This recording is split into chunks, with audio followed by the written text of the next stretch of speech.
Et c'est tout un voyage que je viens de vivre en ce moment. Je vous invite dans le monde médiéval. Trop hâte de vous montrer ça. Bienvenue chez Kalimassil. J'ai commencé cette aventure-là en 2003 parce que je trouvais que les costumes, les bâtiments, l'esprit du jeu de rôle grandeur nature au Québec était magnifique et on voyait les gens se promener avec des buffers en duct tape. Et là, c'est là que mon souci de recherche et développement, mon souci du détail, parce que moi, j'étais escrimeur, donc j'aimais pratiquer le sport de maniement de l'épée à l'arme ancienne et j'ai donc appris avec la compagnie médiévale toutes sortes de techniques. Mais j'étudiais en robotique mobile et moi, je suis ingénieur, j'ai une maîtrise en robotique mobile et j'étais complètement passionné de développement. Ce qui m'a amené à transcender mes connaissances ou mon attrait pour le développement des produits dans le médiéval. C'est un voyage intérieur, c'est quelque chose qui m'a transformé par les expériences que j'ai vécues avec les gens du milieu. J'ai rencontré une panoplie de gens passionnés. Et puis au fil du temps, ce que je suis en train de bâtir avec la communauté, avec mes différents partenaires, c'est que j'abolis la compétition à travers les collaborations. Et c'est grâce justement à un rassemblement de différents talents, de différentes connaissances qu'on arrive à créer ces œuvres, qu'on arrive à créer ces costumes, qu'on arrive à créer des jeux qui sont toujours plus wow.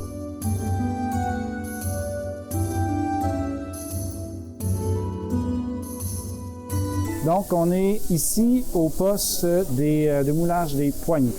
Donc, une fois ici qu'on reçoit le moule peint, on va insérer la tige dans le moule comme ça ici. Et on va aller préparer notre mélange A et B qu'on va pouvoir ensuite mettre dans le moule.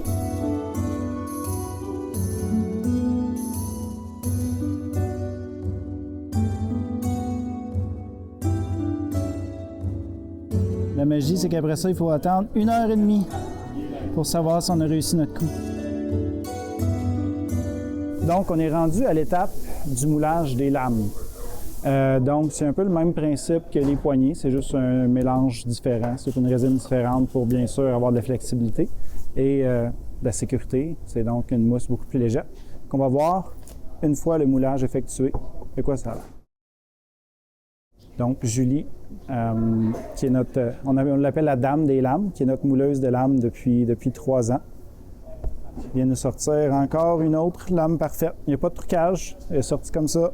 Il y a pas, c'est l'expérience.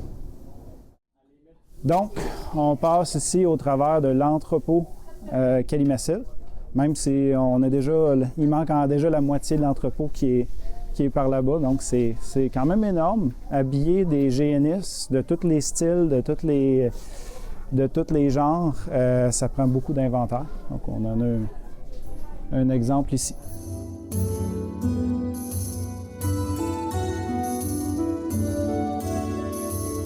Jesse Cléroux-Bergeron, je suis artiste à peindre chez Kalimassil. En gros, c'est moi qui m'occupe de peinturer toutes les armes.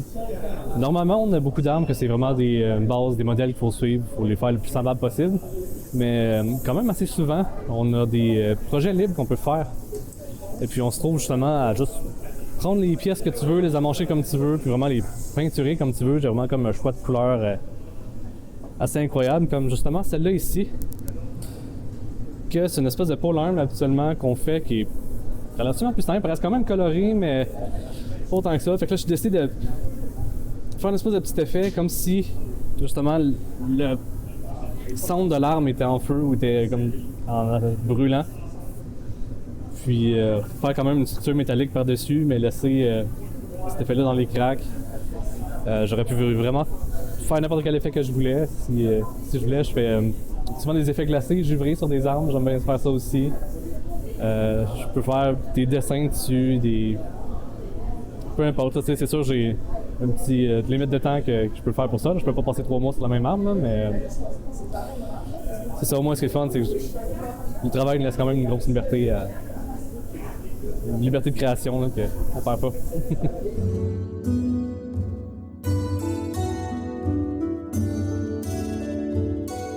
Ce que j'ai entre les mains en ce moment, c'est la poignée de Valendeer. J'ai des amis qui sont romanciers québécois. Et depuis plus de 15 ans, on collabore à créer des répliques des armes qui se retrouvent dans leurs livres. Alors eux, c'est des écrivains, ils écrivent des histoires fantastiques à propos des œufs de dragon, à propos des Vikings, de la protection du territoire et des œufs de dragon. Et puis, ils sont venus me voir, puis on dit, on va faire quelque chose ensemble, juste parce qu'on avait le goût de collaborer. On n'avait pas un besoin de créer quelque chose, mais on avait le goût de collaborer. On est parti de là. Et que là, on a mis nos forces en commun. Moi, je me suis mis à faire des répliques des armes du livre, puis eux font les romans, font les histoires qui accompagnent ces multiples choses-là.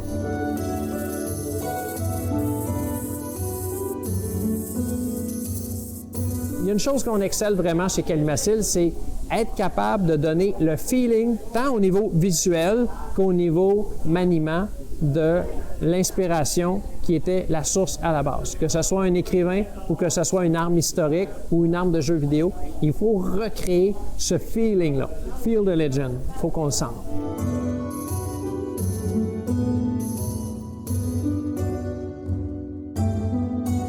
Moi, c'est Laurent Gascon-Fiat. Bon, moi, je suis instructeur pour les initiations à l'escrime-ici. Dans le fond, ce qui est l'escrime-ici, c'est de l'escrime historique, dans le fond, de l'escrime médiéval qu'on va appeler IMA en anglais souvent, ou et c'est le terme qu'on va utiliser, où dans le fond, notre but, c'est de simuler ce que de l'escrime aurait été à l'époque médiévale, donc des duels à mort sans armure. Nous, on porte une armure parce qu'on n'a pas envie de mourir, mais on simule une situation où il n'y en aura pas. Donc, c'est assez similaire à l'escrime moderne, simplement que nos règles sont légèrement différentes. Les coups doivent être portés non, le but, c'est un coup doit être porté entre guillemets pour de vrai, pour ce qui aurait fait du dégât si on avait une vraie arme. On sert d'armes de nylon pour la pratique, d'armes de métal pour les compétitions. On fait plusieurs armes. On va avoir du couteau, de l'épée de main, de l'épée de deux mains, de la rapière, plusieurs choses comme ça. On va rentrer là-dedans. Quasiment n'importe quelle arme peut rentrer dans ce qu'on fait. C'est un sport qui est quand même assez récent. C'est dans les 10 dernières années qu'on est vraiment sorti en tant que sport. L'escrime ici, c'est une école, dans le fond, qui est basée sur l'archéologie expérimentale. Donc, le fait qu'on n'est pas basé sur des textes historiques, on est basé sur le fait de tester des choses avec les outils qu'il y avait historiquement afin de voir c'est quoi des techniques et des stratégies qui vont en ressortir. C'est le sport quand même nouveau, fait qu'il y a plein de compétitions, il y a plein de tournois qui ont toutes des règles légèrement différentes. Nous, nos règles sont faites pour favoriser le plus possible que ce soit entre guillemets réaliste sans qu'on puisse réellement tester parce qu'on aime bien encore là survivre à l'expérience. Pour moi, c'est un voyage intérieur autant que mes produits voyagent en Australie, aux États-Unis, même à Dubaï. On a des produits en République tchèque. On a fait des références aussi avec des jeux de rôle. On a fait aussi des alliances avec les compagnies de jeux vidéo. Kingdom Come Deliverance, qui est de Warhorse Studio. C'est un produit qui vient de la République tchèque. Le The Witcher, qui est un jeu à la base, c'était un livre d'Andrzej Sapkowski, qui est polonais. Et lui a écrit ce livre-là. Il y a un studio qui s'appelle CD Projekt Red, qui a pris les livres, qui a créé à travers cet univers-là un jeu qu'on appelle The Witcher. Et The Witcher est un des jeux les plus vendus, connus aujourd'hui. Nous, on a fait les répliques des armes. On a 9 produits de la collection Witcher qui se vend à travers la planète. Donc, c'est tout ce bagage culturel-là qui fait en sorte qu'on a un Calicon aujourd'hui avec plein de gens qui viennent ici gratuitement pour vous offrir des activités gratuites puis pour trouver ces nouveaux maillages-là.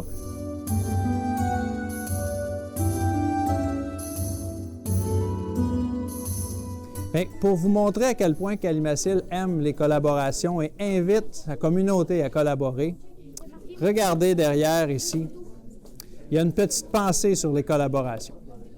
On voit qu'on a fait ça ici avec le Bock et Bière, qui est une entreprise locale de microbrasserie.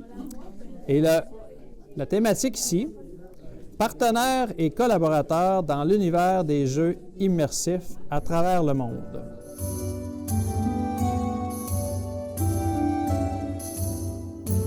Le jeu de rôle grandeur nature est magnifique pour ça parce qu'en apprenant à se connaître, on fait ressortir notre créativité, on fait ressortir le personnage qu'on est. Et puis, ça nous donne une opportunité, une fenêtre de temps dans le jeu où on peut jouer un personnage qui est nous-mêmes ou complètement à l'opposé de nous-mêmes sans avoir nécessairement à vivre les conséquences du quotidien, le jugement, la discrimination, le fait d'être rejeté. On peut vivre ce qu'on veut en grandeur nature sans nécessairement avoir à faire face à ces problèmes-là qui nous empêchent d'aller jusqu'au fond des choses.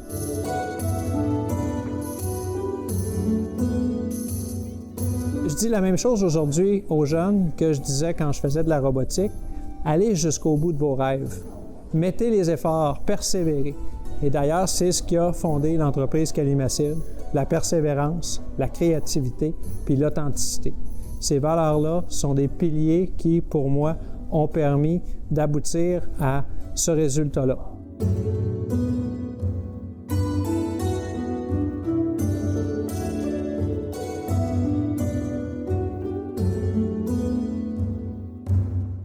Si le voyage au cœur de l'époque médiévale vous intéresse, je vous invite à venir découvrir le Sanglier doré, qui propose une expérience vraiment unique.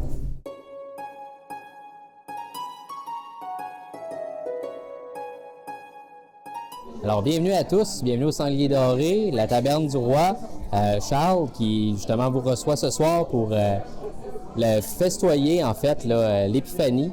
Aujourd'hui, 6 janvier, on va préparer une galette des rois, justement, avec une fève. Vous aurez la chance de toute votre boostify que vous allez consommer va être sur mon bras. Et vu étant une belle raison pour festoyer, on le fait à tous les mois. Vous pouvez venir nous voir là, toutes les 6, ou du moins la date la plus proche si jamais on est fermé. Mais justement, ce soir, on reçoit la guilde de Bicoline, le Saint-Sépulcre, qui sont venus dans leurs plus beaux habits pour venir festoyer avec nous, boostifier, puis dans une belle ambiance comme ça ici.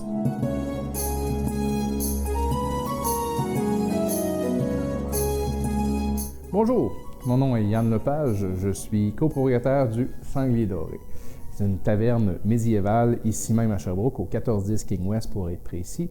On est une taverne qui a ouvert il y a 5 ans et demi déjà. On est en train de faire d'autres projets, d'autres idées. Il y a beaucoup de jeux qui se passent ici, il y a beaucoup d'histoires. C'est une belle bâtisse. Je vais passer à mon personnage parce que, oui, c'est Yann Lepage, c'est mon vrai nom. Par contre, au Sanglier doré, c'est Arthur Lesage, le duc Arthur Lesage qui vient vous accueillir puis qui vient vous servir de la bonne boutifolle puis de la boisson au cours de la soirée. On est une taverne, fait que c'est comme n'importe quelle taverne. On est là pour vous restaurer, pour que vous puissiez continuer votre chemin puis faire votre bout de chemin et compagnie avec le ventre plein. C'est ça qu'on est bien. Après ça, quelqu'un qui vient ici puis qui veut vraiment vivre l'expérience, voyager dans un autre monde, c'est là qu'on voit autre chose.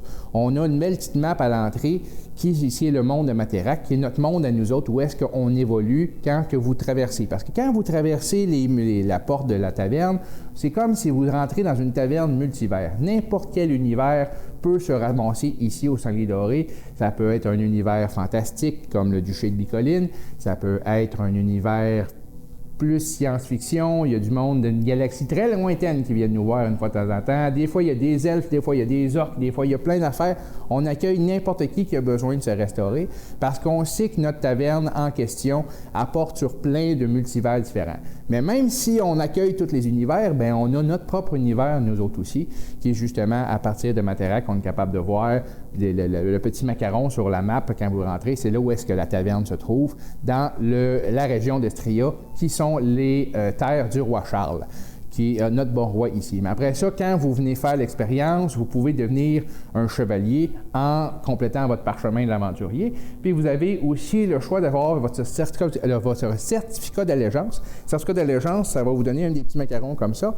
Puis le macaron, ça va vous placer dans une de nos 3 factions, soit l'Ordre des spiritueux, le Cercle des rêveurs ou la Brigade régale. À toutes les fois que vous venez nous voir avec le macaron, vous faites des points. Ça fait des points pour la maison. Après ça, chacune des factions va avoir plus de récompenses ou d'influence politique, tout dépendant de ce qui se passe. Bon, là, il y a une grosse charrette qui est venue passer, mais bon, c'est ça. Fait qu'avec le multivers, il y a plein d'affaires qui se passent en même temps. Mais avec ça, ça vous permet d'avoir un certain jeu, un certain standing. C'est comme ça que j'ai pu atteindre mon titre de duc.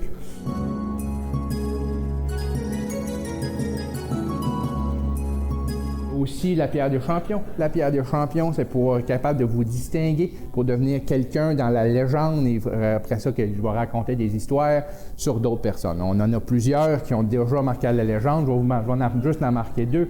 La première de mes légendes, mon premier maître chevalier, c'est Père Roland. Père Roland, il a fait plusieurs affaires. C'est le premier à avoir tout complété les quêtes pour devenir maître chevalier. C'est le premier à avoir complété toutes les faits d'armes pour devenir la première légende.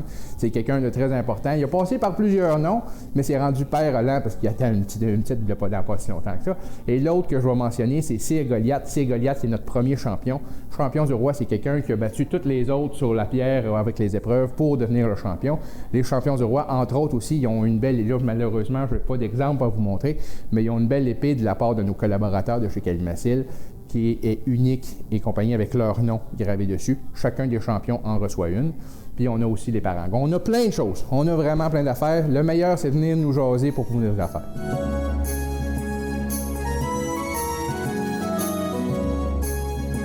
Bonsoir, moi c'est Greer, G-R-E-R. Ce que je dis souvent, c'est que vous pouvez grogner, je vais venir pareil. Fait qu'ici, au Sanglier Doré, c'est une belle place. C'est au Rouet. Il y a des cités qui fondaient ici pour les passants qui voyageaient entre le lac des Nations et la forêt des Roches. Donc ici, on vous donne à manger, de la bonne boustifaille, puis des bons boires. Moi, je suis la comtesse de l'ordre des spiritueux. Fait que les bons boires, je connais ça. Sinon, quand même, si on parle de boustifaille, on a le bon roi qui a tué le sanglier ici, Hérode. Ça a été notre premier sanglier. Il l'a tué, il l'a amené ici. On l'a fait cuire sur la belle roche. Je peux vous dire qu'il était délicieux. C'est une tradition qu'on fait ces temps-ci dans la grande fête du lac des Nations. Fait que si ça vous intéresse, on fait le michoui avec peut-être pas le même sanglier, mais un autre sanglier.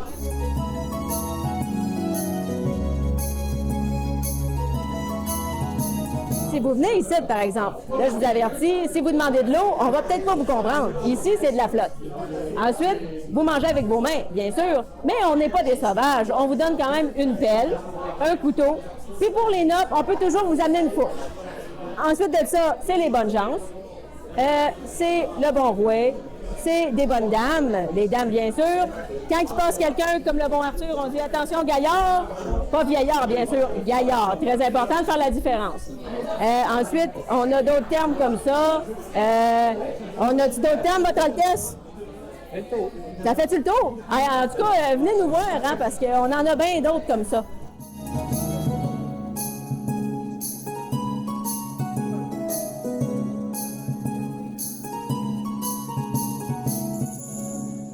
Je vous amène maintenant à découvrir un club d'escrime médiéval. J'ai comme aucune idée à quoi m'attendre. J'ai bien hâte de voir ça.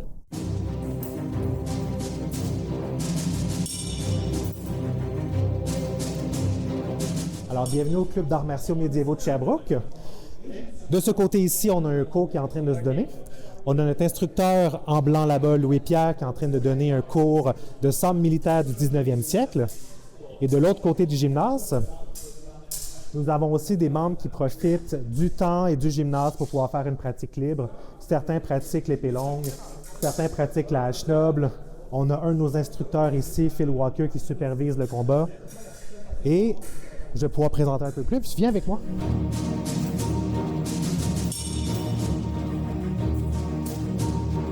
Une des choses que l'on fait ici, c'est ce qu'on appelle des arts martiaux historiques européens.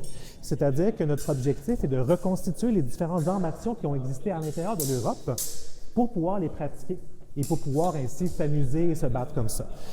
Mais pour être capable de recréer les arts martiaux, une des difficultés, c'est que les maîtres d'armes qui prodiguaient ces savoirs-là, qui les enseignaient, n'existent plus. Donc, comme la lignée est brisée, comme il n'existe plus de maître d'armes vivant qui enseignait comment on se battait à l'épée longue, comment on se battait avec la rapière, comment on se battait avec d'autres armes, on est chanceux parce qu'ils nous ont laissé quelque chose, ils nous ont laissé de nombreux traités. Et c'est ce qui va servir d'outil pour nous, pour qu'on puisse travailler. Comme par exemple, ici, on a un livre qui a été écrit en 1570, qui a été retrouvé, qui a été imprimé et qui a été traduit. Donc, c'est un livre qui a été écrit par un maître d'armes qui s'appelle Joachim Meyer. Et ce que vous voyez ici, le texte, c'est la traduction de son livre qui a été écrit en allemand à l'époque, avec les mêmes images d'époque. Et grâce à ça, on est capable de recréer comment les Allemands, au 16e siècle, se battaient avec des épées longues.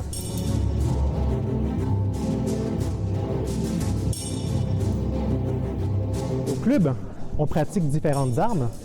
On pratique notamment aussi, par exemple, la lance, telle que les Italiens le pratiquaient au 15e siècle. Et on pratique vraiment une panoplie d'armes. Et juste, si on peut se tourner ici, juste si vous pouvez voir au sol, on a ici un aperçu des différentes armes que l'on pratique au sol. Donc, chacune des armes que l'on voit ici se pratique différemment. Et chacune de ces armes-là, on peut l'utiliser au club autant pour apprendre à l'utiliser que pour s'amuser. Par exemple, ici, on a ce qu'on appelle une side sword, une épée de côté, qui est une arme qui se portait à la ceinture au 16e siècle, qui s'utilise à une main et qui était portée dans un contexte civil. Et notamment en Italie, il y avait des maîtres d'armes qui enseignaient comment se battre avec cette épée-ci. Et ça faisait partie un peu du cursus, on pourrait dire, scolaire de tout jeune bourgeois de l'époque qui se respectait. Donc, les jeunes garçons à l'époque aimaient bien apprendre à se battre à l'épée et se distinguer avec celle-ci. Et on a peut-être ici une arme un peu plus connue, qui est pratiquée en ce moment même de l'autre côté du gymnase, un sabre militaire de cavalerie anglais du 19e siècle. Et donc, ici, on n'est pas dans un contexte où la jeune bourgeoisie apprend à se battre pour éventuellement se protéger, pour se valoriser socialement. Mais on a plutôt ici une arme qui est pratiquée par des militaires, pour faire la guerre, qui souvent l'utilisation sera un peu plus simple. Aussi, une des choses, lorsqu'on pense au combat médiéval ou au combat lors de la Renaissance et tout ça, on pense uniquement au combat à mort. On va penser à un duel judiciaire dans lequel un chevalier va combattre un autre dans le but de montrer que l'autre a fait quelque chose de grave, quelque chose comme ça, ou on va penser à la guerre. Mais lorsqu'on réfléchit vraiment à la question « pourquoi est-ce qu'on se bat ?», on voit qu'il y a beaucoup plus de nuances et beaucoup plus de variétés. Par exemple, dans quel contexte au 21e siècle, aujourd'hui, est-ce qu'on se bat? Bien, ça dépend. Des fois, on va se battre pour le sport, comme par exemple ce qu'on fait ici, le mixed martial art, du sport de haut niveau. On peut penser aussi aux soldats qui s'entraînent dans l'objectif d'utiliser un art martial dans un contexte de combat réel. On peut penser à des personnes qui apprennent à se battre pour pouvoir se défendre dans la rue, le self-defense. Et c'est exactement la même chose à l'époque. C'est-à-dire que les arts martiaux de l'époque avaient différents usages et différents objectifs. Comme par exemple ici, j'ai deux armes qui représentent grosso modo la même chose, c'est-à-dire une arme à une main qui sert avant tout à frapper et quelquefois à frapper avec la pointe à estoquer. Et les deux armes sont très différentes. On voit celle-ci, cette arme est en cuir. Cette arme-ci, à l'époque, n'aurait pas été tranchante, alors que celle-ci l'aurait été aussi piquante. Pourquoi? Eh bien, parce que cette arme-là, c'est une arme qu'on aurait utilisée dans un contexte de vie ou de mort, c'est une arme qu'on porte à la ceinture pour pouvoir se défendre, alors que celle-ci est une arme d'entraînement que l'on utilise avant tout pour le sport. Le sport dans lequel, oui, on permet d'avoir une bonne forme physique, et dans lequel aussi on se démarque parce que les compétitions, c'est des événements publics où toute la ville assiste, et donc gagner un combat avec cette arme, c'est aussi se démarquer des citoyens avec lesquels on habite. Et même si ces deux armes-là se ressemblent, parce qu'à chaque fois, c'est une arme à une main qui sert à frapper et qui était utilisée à la même époque, pourtant, parce que l'une va être utilisée dans un contexte de vie ou de mort et que l'autre va être utilisée dans un contexte de sport, les deux sont très différents. Allô, moi c'est Charlotte Bastin, je suis au club depuis 2 ans. On est à peu près comme 5 femmes qui venons au club, ça dépend des moments, des fois on est plus, des fois on est moins. Puis moi en fait ce qui m'a amené ici c'est les arts martiaux. Depuis que je suis toute petite je fais des arts martiaux, mais les arts martiaux historiques européens, c'était la première fois que je touchais à ça. Puis la première fois que j'ai tenu une épée à 2 mains, c'était magnifique. J'avais l'impression que je pouvais conquérir le monde. Puis ça m'a donné aussi envie de m'impliquer pour qu'il y ait plus de femmes dans le club. Parce qu'on n'était que 2 quand moi je suis arrivée. Puis, j'ai démontré de l'intérêt à m'impliquer. Je suis devenue trésorière sur le conseil d'administration. Puis, j'ai aussi amené le club à améliorer la façon dont il communique avec les membres d'inclusivité linguistique pour les membres, participants, participantes. Puis aussi, que nos intérêts comme femmes, vu qu'on est plus petites, qu'on soit un peu mieux représentés, qu'on ait des équipements à notre taille. Puis aussi, à ce moment-là, il y avait aussi Philippe, notre fondateur, qui avait envie qu'on commence un événement qui s'appelle, en anglais, c'est Give a Girl a Sword, qu'on a traduit en français par De femme et d'épée, un peu en référence au roman de Cap et d'épée. Donc, on a eu 2 événements de ça jusqu'à maintenant. C'est un événement seulement pour les femmes, introduction débutante. Puis le but, c'est vraiment que comme ça, ce soit un peu plus, que les femmes se sentent dans un safe space pour pouvoir pratiquer sans qu'il y ait de regard masculin qui juge ou qui rit. On est juste entre femmes, on leur montre à tenir des épées, puis on s'amuse ensemble à, étudier les sources historiques. Puis, il y a quelques personnes qui sont venues essayer après ça. C'est vraiment intéressant. Puis on veut essayer aussi d'amener dans le club un peu plus d'armes différentes qu'on étudie. J'ai commencé avec l'épée longue, mais présentement aussi, on a un cours de sabre, puis je tripe. Mais il y a aussi, dès qu'il y a une source historique, ça va nous intéresser. Puis à un moment donné, j'aimerais ça faire, mettons, soit de l'escrime victorienne ou du jiu-jitsu des suffragettes en Angleterre, parce qu'il y avait vraiment toutes sortes de choses qui se faisaient. C'est sécuritaire aussi. On ne fait pas de conneries à se frapper sans protection. On se protège, on utilise vraiment les gants bisons, tout ça, pour pas se faire mal, parce qu'on travaille après ça. Puis on veut amener les gens aussi à avoir du fun. Si on est fatigué, bien, on fait juste le dire, je suis fatigué, je me battrai pas aujourd'hui. Si on a envie de se pratiquer, de faire des combats libres, bien, on y va, mais on fait attention aussi aux autres.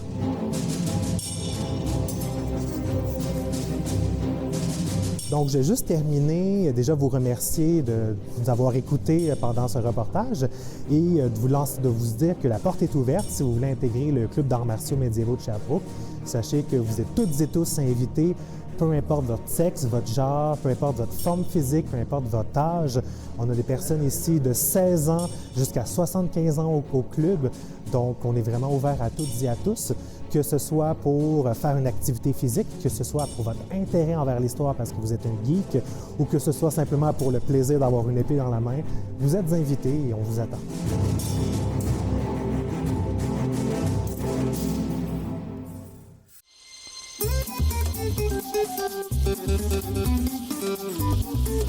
Thank you.